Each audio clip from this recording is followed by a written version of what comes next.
어떻게 그토록 멀리 떨어진 나라의 언어를 배우는 사람이 있을 수 있을까? 대한민국 남서쪽 끝자락에 위치한 목포, 국립목포대학교의 한 강의실에서는 매주 2번 20명 남짓의 학생들이 독일어 공부에 여념이 없다. 구텐타쿠텐태그 단케 센탄케 SCHN 젊은이들의 목소리가 강의실을 가득 메운다. 그들 중 다수는 독일의 현대 음악이나 영화에 매료되어 독일어를 배우기 시작했고 어떤 학생들은 독일 유학을 꿈꾸기도 한다. 하지만 그들이 독일에 대해 교록 깊은 애정을 갖게 된 이유는 단순히 대중문화 때문만은 아니다. 모든 것은 60년 전 어느 날 아침 이 도시를 덮친 비극과 그 속에서 바다 건너 먼 나라로부터 피어난 조용한 온정에서 시작되었다. 세상을 놀라게 한 그 따뜻함은 과연 무엇이었을까? 지금부터 그 이야기를 함께 들여다보자. 1975년 7월 26일 새벽 5시 17분 대한민국 목포시 아침 해가 유달산 너머로 완전히 떠오르기 전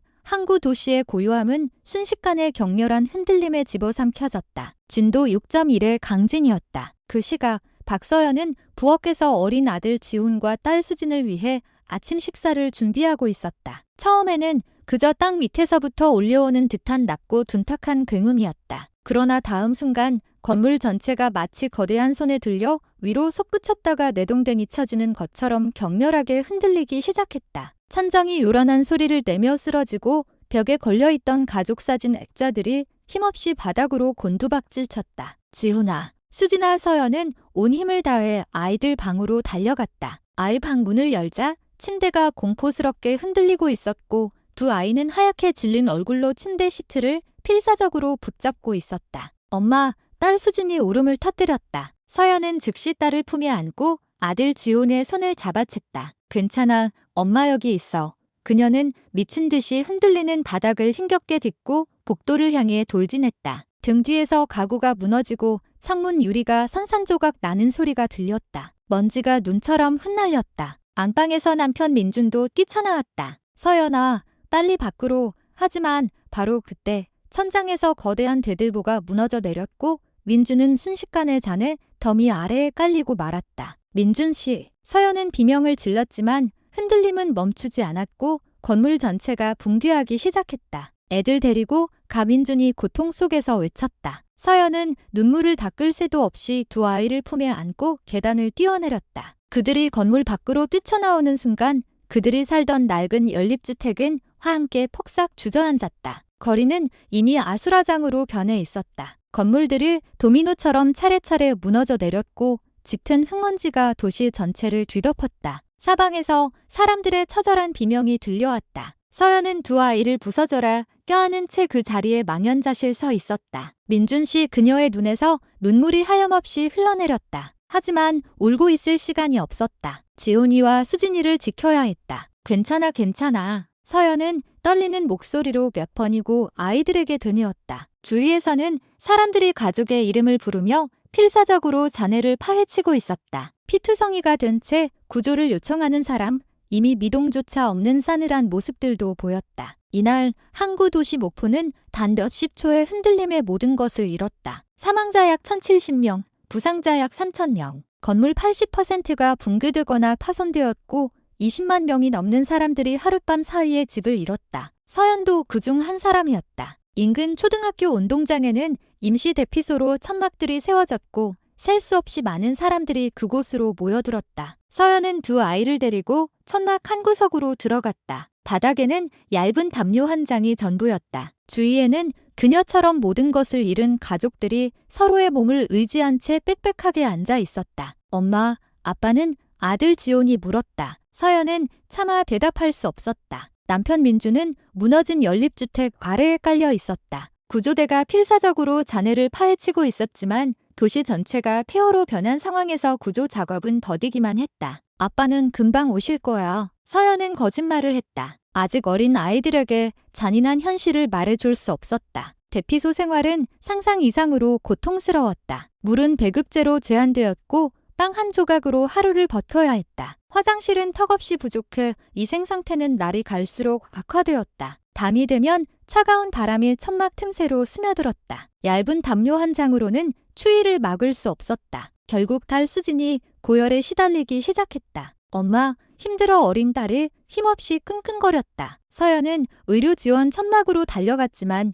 그곳은 이미 부상자들로 긴 줄이 늘어서 있었다. 의약품과 의료진 모두 절대적으로 부족했다. 제발요. 우리 딸의 열이 너무 높아요. 서연의 애절한 부탁에 지칠 대로 지친 의사 한 명이 간신히 수진을 진찰하고 해열제 몇 알을 건네주었다. 물을 많이 마시게 하세요. 하지만 대피소에서는 물 한 모금도 귀했다. 서연은 딸에게 그 얼마 안 되는 물을 먹이기 위해 몇 번이고 배급줄에 서야 했다. 사흘째 되던 날 밤 구조대가 민준을 찾아냈다. 하지만 그는 이미 숨을 거둔 뒤였다. 서연은 무너진 잔해 앞에서 아주 오랫동안 서 있었다. 눈물은 이미 말라버린 지 오래였다. 엄마 지훈이 작은 손으로 엄마의 손을 잡았다. 아빠, 하늘나라로 간 거야. 서연은 무릎을 꿇고 아들을 힘껏 껴안았다. 응, 아빠는 하늘에서 우리 지훈이랑 수진이 끝까지 지켜주실 거야. 그 후 일주일 동안 절망이 대피소 전체를 뒤덮었다. 앞으로 어떻게 살아가야 할까? 사람들은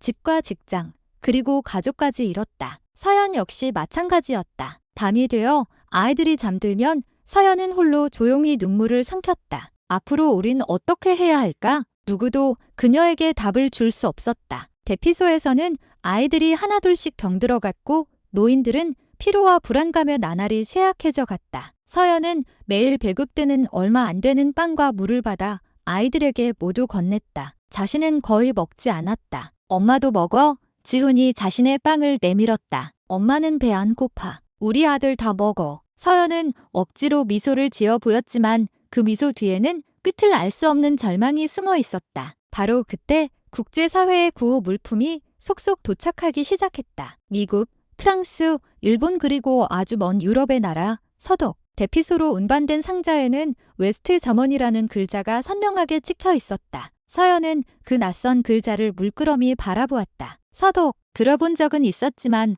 어디에 있는 어떤 나라인지는 전혀 알지 못했다. 상자 안에는 의약품과 소시지 통조림, 분유 같은 식료품이 가득했다. 서독이라는 나라에서 온 구호품입니다. 물품을 나눠주던 공무원이 설명했다. 아주 먼 나라지만 우리를 돕고 있다고 합니다. 서연은 상자를 건네받으며 나지막이 말했다. 고맙습니다. 그날 저녁 서연은 통조림을 따서 아이들에게 먹였다. 정말 오랜만에 먹는 따뜻하고 제대로 된 식사였다. 맛있다. 딸 수진이 환하게 웃었다. 그 웃음을 본 서연은 아주 오랜만에 한 줄기 희망을 느꼈다. 다음 날 대피소 게시판에 신문 기사 한 편이 붙었다. 서연은 그 기사를 읽었다. 서독, 목포의 대규모 원조 결정 후. 기사에는 서독 역시 2차 세계대전의 폐허 위에서 나라를 재건했으며 그들 역시 힘든 시기를 겪었을 텐데 어째서 이토록 먼 나라를 돕는 것인지에 대한 내용이 담겨 있었다. 기사에는 한 독일인의 인터뷰가 인용되어 있었다. 우리 역시 전쟁의 아픔을 겪은 국민으로서 같은 고통을 겪는 이들을 외면할 수 없었습니다. 서연은 그 문장을 몇 번이고 되뇌었다. 같은 고통을 겪는 이들, 이것은 단순한 원조가 아니었다. 공감과 연대의 메시지였다. 서독으로부터 온 구호 물품은 계속해서 도착했다. 담요, 의류, 텐트, 의약품. 사람들의 얼굴에 조금씩 생기가 돌기 시작했다. 서연도 그중 한 사람이었다. 지훈아, 수진아, 서연이 아이들을 불렀다. 이것 봐. 아주 먼 나라 사람들이 우리를 도와주고 있대. 지훈이 작은 손가락으로 상자에 적힌 잠언이라는 글자를 가리켰다. 서독, 응. 언젠가 우리도 이 나라에 고맙다고 말할 수 있으면 좋겠다. 서연은 처음으로 마음속 깊은 곳에서부터 그렇게 생각했다. 밤이 되자 서연은 담요를 두른 채 창밖을 내다보았다. 도시는 여전히 폐허 그대로였지만 먼 나라에서 온 온기는 그녀의 마음속의 작은 등불 하나를 밝혔다. 어쩌면 서연이 나지막이 읊조렸다. 우리는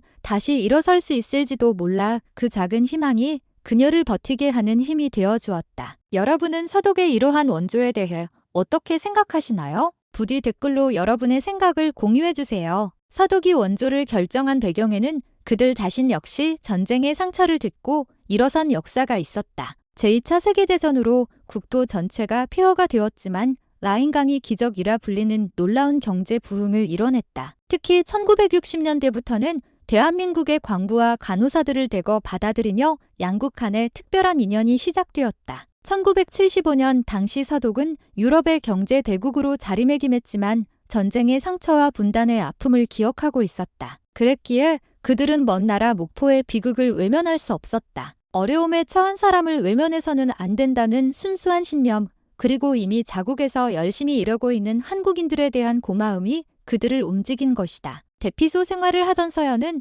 서독이라는 나라에 대해 생각하기 시작했다. 그곳에는 어떤 사람들이 살고 있을까? 어떤 문화를 가지고 있을까? 왜 이토록 먼 나라를 돕는 것일까? 어느 날 서독 의료팀이 대피소를 찾아왔다. 하얀 가운을 입은 여러 명의 남녀가 통역을 통해 사람들을 진료하기 시작했다. 서연도 딸 수진을 데리고 진료를 받았다. 따님이신가요? 백발이 성성한 독일인 의사가 부드러운 눈빛으로 물었다. 네, 제 딸입니다. 지진 이후로 계속 열이 높아서 의사는 꼼꼼하게 수진을 살피고 약을 처방해 주었다. 걱정하지 마세요. 금방 나을 겁니다. 통역을 통해 전해진 말을 듣고 서연은 몇 번이고 고개를 숙여 인사했다. 정말 감사합니다. 정말 감사합니다. 의사는 미소로 답하며 고개를 끄덕였다. 말은 통하지 않았지만 그 온정은 고스란히 전해졌다. 서연의 눈시울이 뜨거워졌다. 그날 밤 서연은 생각했다. 서독은 분명 따뜻하고 친절한 사람들이 사는 나라일 것이다. 자신들이 어려울 때도 타인의 아픔을 헤아릴 줄 아는 나라일 것이다. 언젠가 이 은혜에 보답할 날이 올까? 서연은 조용히 기도했다. 그리고 그 기도는 수십 년 후 다른 형태로 이루어지게 된다. 며칠 뒤 새로운 구호품이 대피소에 도착했다. 서독에서 보낸 아이들 옷이었다. 서연은 지훈과 수진에게 새 옷을 입혔다. 엄마, 예뻐? 수진이 신이 나서 물었다. 우리 딸, 정말 잘 어울리네. 서연이 웃으며 대답했다. 지훈은 옷에 달린 상표를 물끄러미 바라보았다. 거기에는 작은 글씨로 메이드 인 웨스트 점원이라고 쓰여 있었다. 엄마, 여기 뭐라고 쓰여 있어? 은서독에서 만들었다는 뜻이야.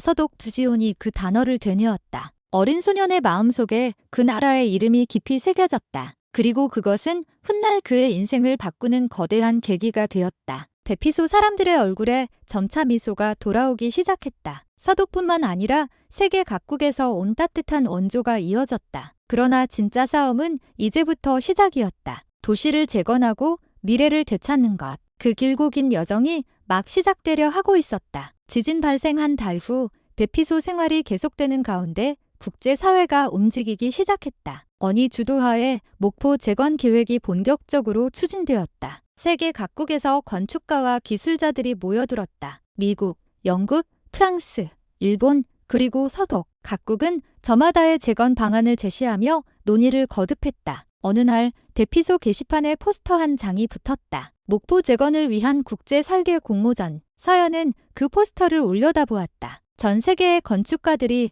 이 도시의 미래를 그리려 하고 있었다. 그것은 한 줄기 희망의 빛이었다. 1964년 봄 재건 계획의 윤곽이 발표되었다. 신문에는 목포, 새로운 미래를 열다라는 거대한 제목이 실렸다. 기사는 각국이 제시한 재건 방안을 소개했는데 그 중에서도 서독의 제안이 유독 눈에 띄었다. 제안자는 세계적인 건축가로 전후 독일의 여러 도시 재건 프로젝트를 성공적으로 이끈 인물이었다. 그의 이름 클라우스 리히터. 그 이름이 서연의 마음속에 깊이 새겨졌다. 그러나 재건의 길은 순탄치 않았다. 자금은 부족했고 건설 자재 수급은 늦어졌다. 그리고 무엇보다 주민들의 불안감이 컸다. 정말 도시가 예전 모습을 되찾을 수 있을까? 우리는 언제쯤 우리 집에 들어갈 수 있을까?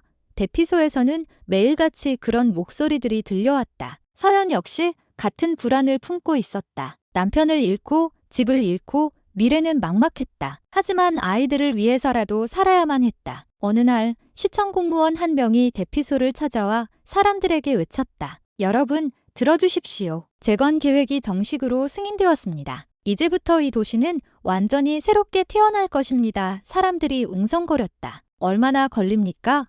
우리는 언제까지 이 대피소에 있어야 합니까?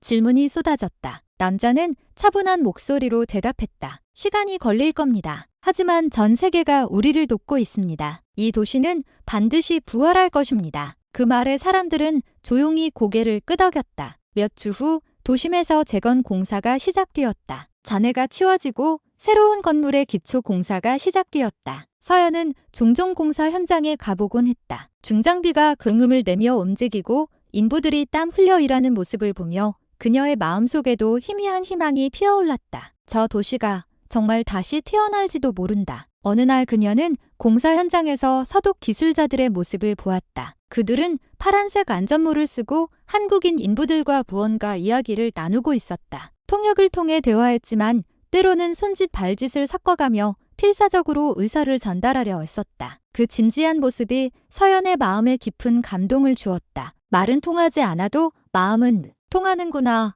저 사람들은 진심으로 우리의 미래를 위해 애쓰고 있구나. 공사장 한쪽에서 서연은 아들 지훈의 손을 잡고 말했다. 지훈아, 저분들이 우리를 위해 새로운 도시를 만들어주고 계신 거야. 지훈은 공사 현장을 빤히 바라보았다. 어린 소년의 눈에는 무엇이 비쳤을까? 하지만 그 두 눈동자에는 분명 희망의 빛이 반짝이고 있었다. 한편 유엔 본부에서는 중요한 회의가 열리고 있었다. 목포 재건계획의 최종안을 결정하기 위한 회의였다. 각국이 제출한 도시계획안 중 서독의 클라우스 리히터가 제안한 안이 높은 평가를 받았다. 그의 제안은 단순히 도시를 복구하는 것을 넘어 미래를 내다본 설계입니다. 한 위원이 말했다. 하지만 다른 위원이 의문을 제기했다. 이렇게 대규모 계획을 기존 예산으로 실현하는 것이 가능하겠습니까? 논쟁은 계속되었지만 결국 리히터의 안을 중심으로 한 재건 계획이 채택되었다. 서연이 그 소식을 알게 된 것은 며칠 후였다. 대피소에 붙은 신문에는 서독 건축가 클라우스 리히터의 재건안 채택이라는 기사가 실려 있었다. 기사는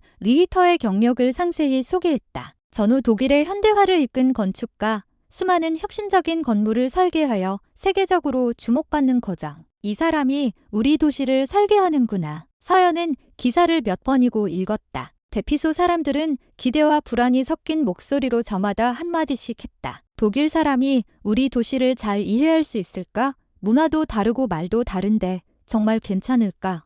그런 목소리도 있었지만 서연은 왠지 모를 확신이 들었다. 서독이라는 나라는 지금까지 우리를 수없이 도와주었다. 약을 보내주고 식량을 보내주고 심지어 의료팀까지 파견해 주었다. 그런 나라의 건축가라면 분명 믿을 수 있을 것이다. 몇 주 후 도심의 재건 계획의 거점이 될 때형 사무실이 마련되었다. 세계 각지에서 모인 기술자들과 건축가들이 그곳에서 일했다. 서연은 종종 그곳을 지나치곤 했다. 창문 너머로 거대한 설계 도면을 펼쳐놓고 열띤 토론을 벌이는 사람들의 모습이 보였다. 저분들이 우리를 위해 새로운 도시를 만들고 계신 거야. 그녀는 지훈에게 말했다. 아들은 진지한 눈빛으로 그 사무실을 응시했다. 그리고 운명의 그날이 왔다. 1964년 가을 한 독일인 남자가 이 도시의 땅을 밟았다. 키는 크지 않았지만 날카로운 눈빛을 가진 남자. 그가 바로 목포의 미래를 바꿀 인물 클라우스 리히터였다. 세계가 주목하는 건축가가 마침내 이곳에 온 것이다. 클라우스 리히터가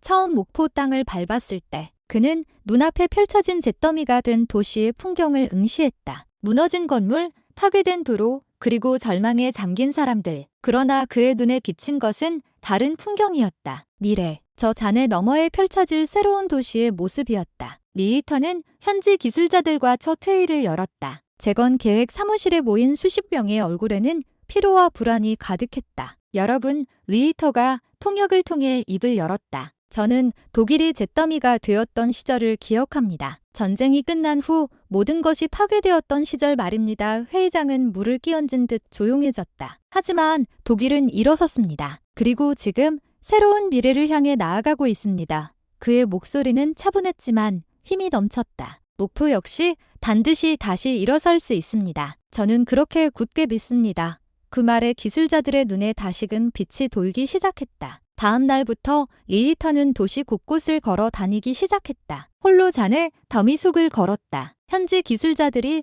황급히 뒤를 따랐다. 선생님, 위험합니다. 하지만 리히터는 아랑곳하지 않고 계속해서 나아갔다. 그는 무너진 건물 앞에 멈춰 서서 조용히 응시하고 손으로 도로의 균열을 만져보며 마치 도시의 상처를 확인하는 듯했다. 그리고 그는 대피소로 향했다. 키 작은 독일인이 대피소에 나타나자 사람들은 호기심 어린 눈으로 그를 쳐다보았다. 리히터는 통역을 대동하고 사람들에게 일일이 말을 걸기 시작했다. 가족들은 모두 괜찮으십니까? 어려운 점은 없으십니까? 서연도 그 줄에 서 있었다. 그녀의 차례가 되자 리히터가 앞으로 다가왔다. 자녀들이신가요? 통역이 전했다. 네, 지훈이와 수진입니다. 서연이 대답했다. 리히터는 몸을 낮춰 두 아이의 눈높이를 맞추고는 부드럽게 머리를 쓰다듬었다. 말은 통하지 않았지만 그 온정은 고스란히 전해졌다. 수진이 미소를 지었고 지훈도 수줍게 웃었다. 리히터는 몸을 일으켜 서연을 향해 말했다. 우리는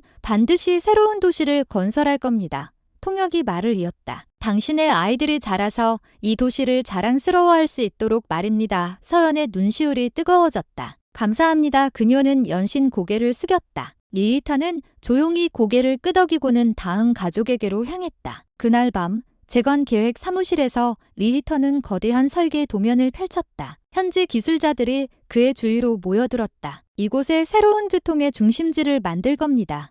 리히터가 도면을 가리키며 말했다. 기차역과 고속도로를 통합한 도시의 관문, 새로운 문데스 노이토입니다. 기술자들은 감탄의 소리를 냈다. 그리고 그 주위를 고층 아파트 단지로 둘러쌀 겁니다. 이름은 희망의 벽 다의 마워 디리알 호프넘입니다.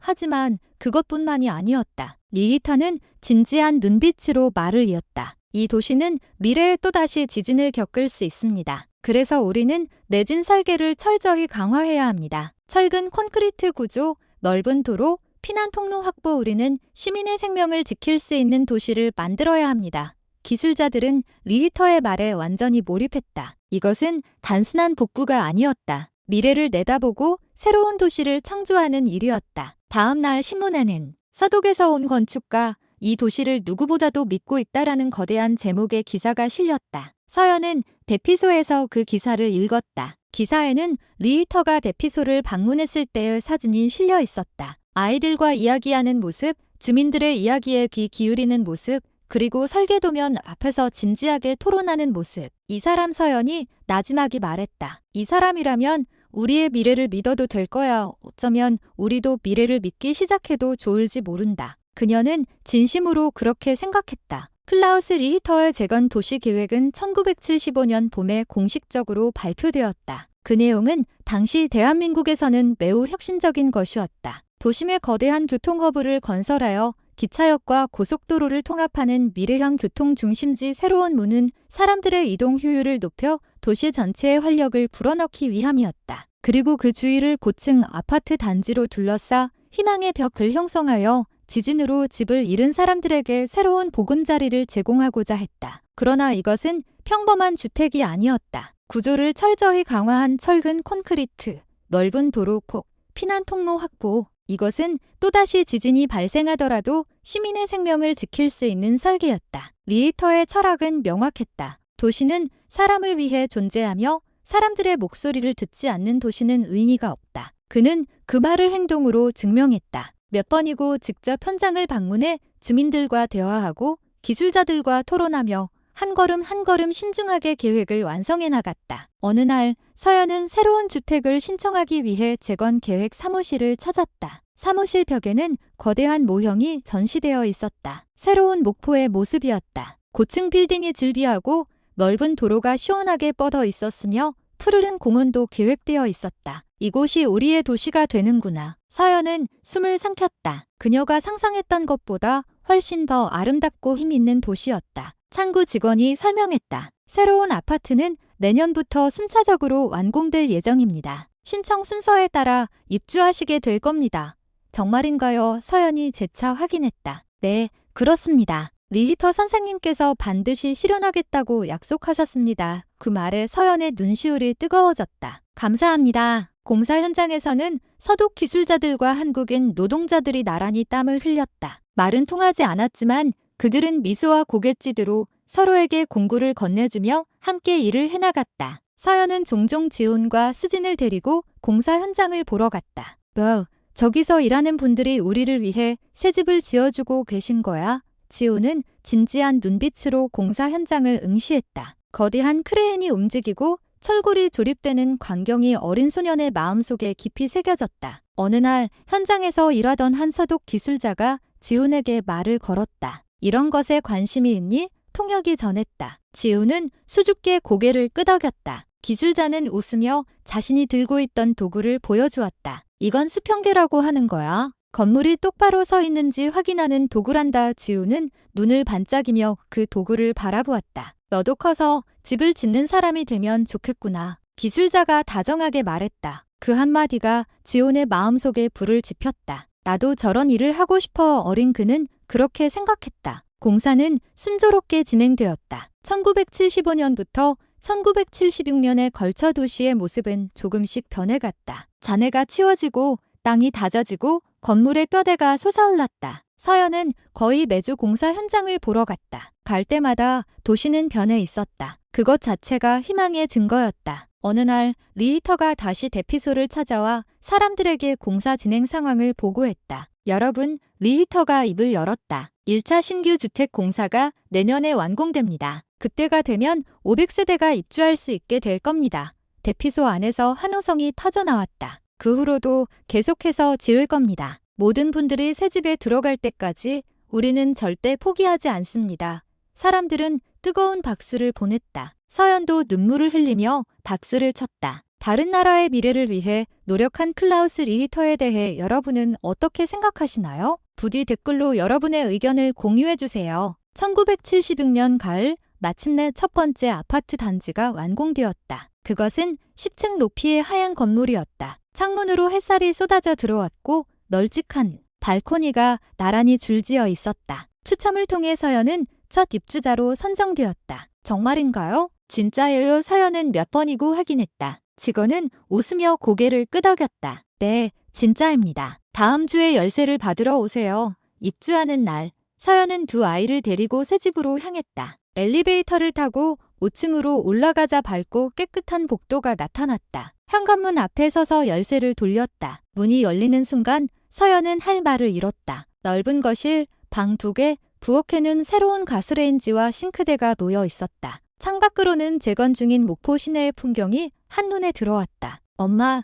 여기가 우리 집이야? 수진이 눈을 반짝이며 물었다. 여기가 우리 새 집이야. 서연은 눈물을 흘리며 대답했다. 지우는 창밖을 응시했다. 공사 현장에서 움직이는 크레인, 건설 중인 건물들, 그리고 드넓은 푸른 하늘. 엄마, 저것 봐. 지온이 멀리 손가락으로 가리켰다. 독일 아저씨들이 저기서 일하고 있어. 실제로 멀리 떨어진 공사 현장에서 파란색 안전모를 쓴 사람들의 모습이 보였다. 그래, 저분들이 우리를 위해 이 도시를 만들어주신 거야. 서연은 지온의 어깨에 손을 얹었다. 절대 잊으면 안 돼. 우리를 도와준 사람들을 절대로 잊지 않을게. 지온이 힘주어 고개를 끄덕였다. 그날 밤, 서연은 새로운 침대에 누웠다. 3년 만에 처음으로 갖는 진짜 집이었다. 따뜻한 이불, 조용한 방, 그리고 창밖으로 보이는 도시의 불빛. 서연은 천장을 바라보며 남편을 떠올렸다. 민준 씨, 보고 있어요? 우리 새 집으로 이사했어요.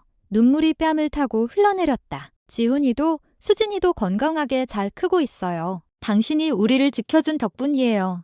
남편은 이제 곁에 없지만 그가 목숨 바쳐 지킨 아이들과 먼 나라에서 온 따뜻한 온정이 있었다. 도시는 활기를 되찾았다. 가게들이 다시 문을 열고 학교도 재건되었다. 거리에는 아이들의 웃음소리가 울려 퍼지기 시작했다. 지훈도 새로운 학교에 다니게 되었다. 수업 시간에 선생님이 물었다. 여러분은 장래에 무엇이 되고 싶나요? 지훈은 망설임 없이 대답했다. 건축가가 되고 싶어요. 우리 도시를 만들어준 독일 아저씨들처럼요. 선생님은 부드럽게 웃었다. 정말 멋진 꿈이구나. 꼭 이룰 수 있을 거요. 도시는 더디지만 착실하게 재생하고 있었다. 클라우스 리히터의 설계에 따라 내진 구조의 건물들이 들어섰고 넓은 도로가 정비되었으며 푸른 공원도 만들어졌다. 사람들은 다시 미래를 믿을 수 있게 되었다. 그리고 그들이 미래를 믿게 해준 것은 먼 섬나라에서 온 한 건축가와 그 나라 사람들의 온정이었다. 1977년 봄, 목포의 도시 경관은 완전히 새로워졌다. 고층 빌딩이 즐비하고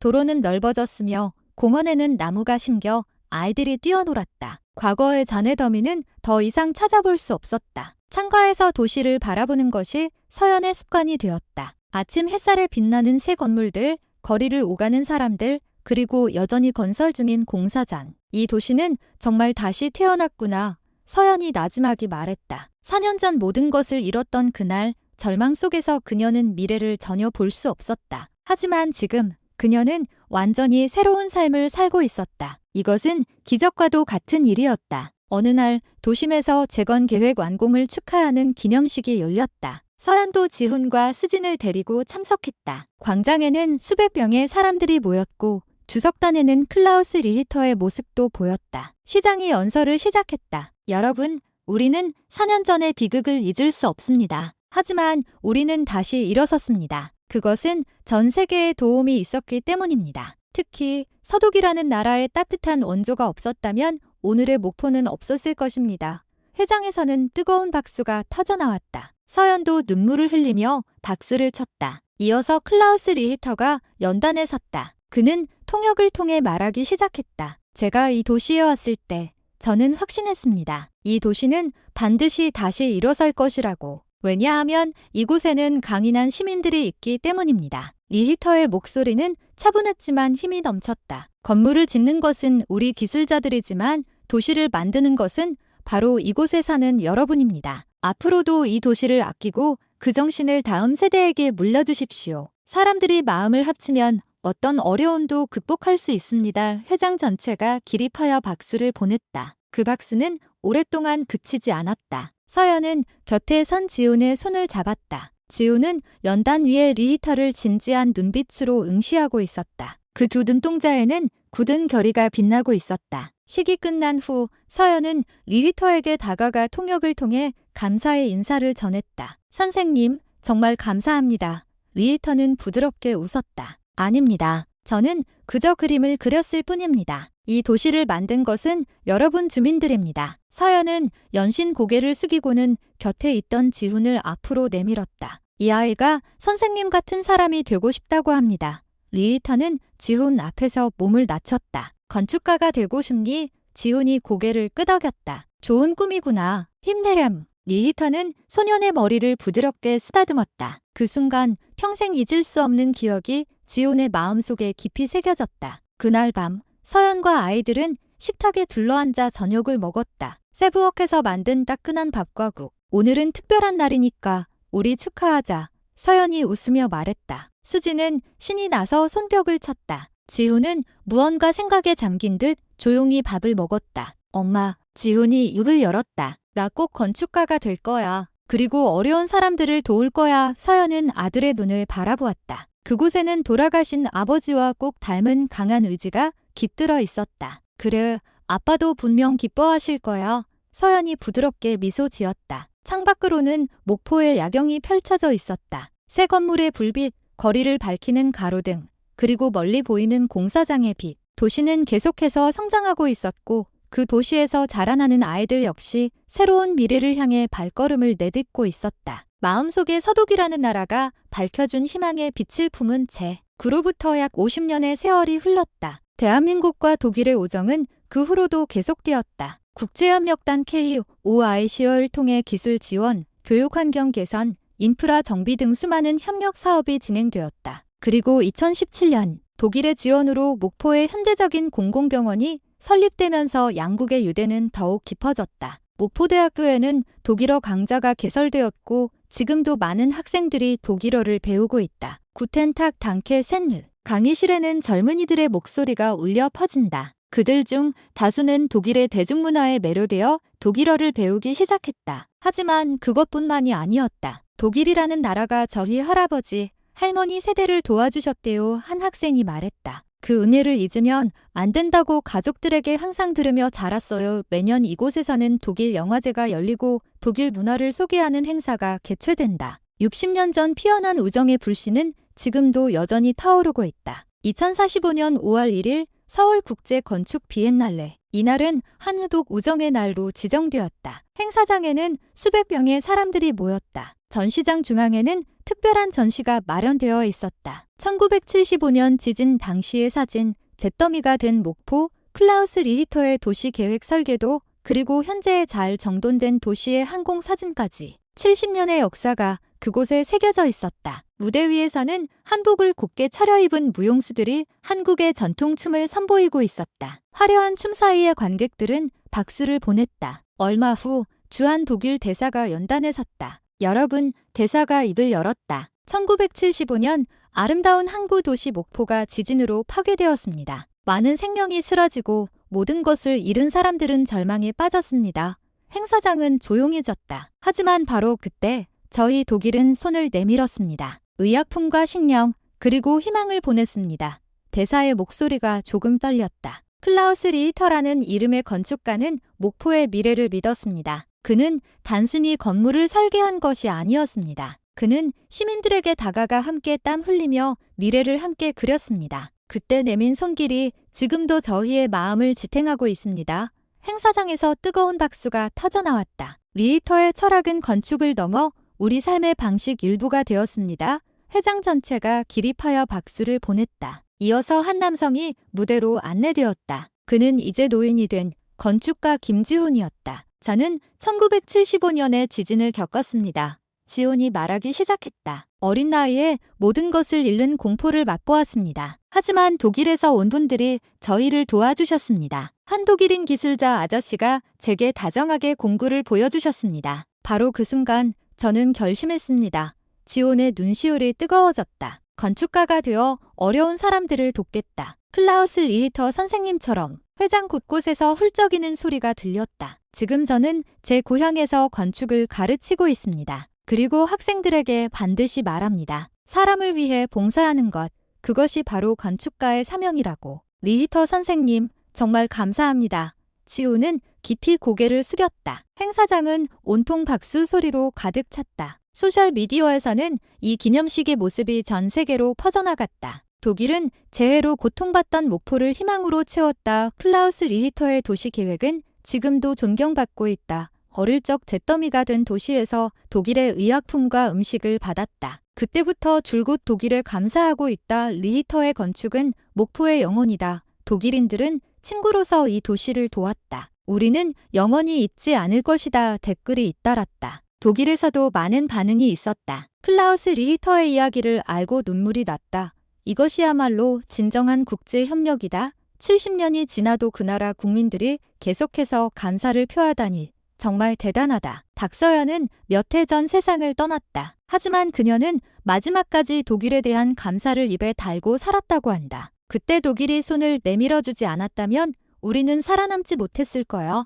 아들 지우는 지금도 그 말을 가슴에 새기고 있다. 목포 거리를 걷다 보면 문득문득 독일의 흔적을 발견하게 된다. 병원의 의료 장비, 학교의 건물, 도시의 기반 시설들. 그것들은 모두 원조의 증거이자 우정의 발자취다. 대한민국의 작은 항구 도시와 유럽의 한 나라. 경제 규모도 비교할 수 없는 두 나라가 70년이 넘는 세월 동안 깊은 우정을 키워왔다. 그 배경에는 대가를 바라지 않고 그저 진심으로 상대를 생각하는 독일의 자세가 있었다. 나라의 규모나 거리는 중요하지 않다. 타인을 생각하고 행동하는 마음은 시공을 초월하여 계승된다. 우리가 일상에서 선택하는 작은 배려가 미래의 누군가를 지탱하는 힘이 될지도 모른다. 마치 대한민국과 독일이 맺은 유대처럼 따뜻한 우정이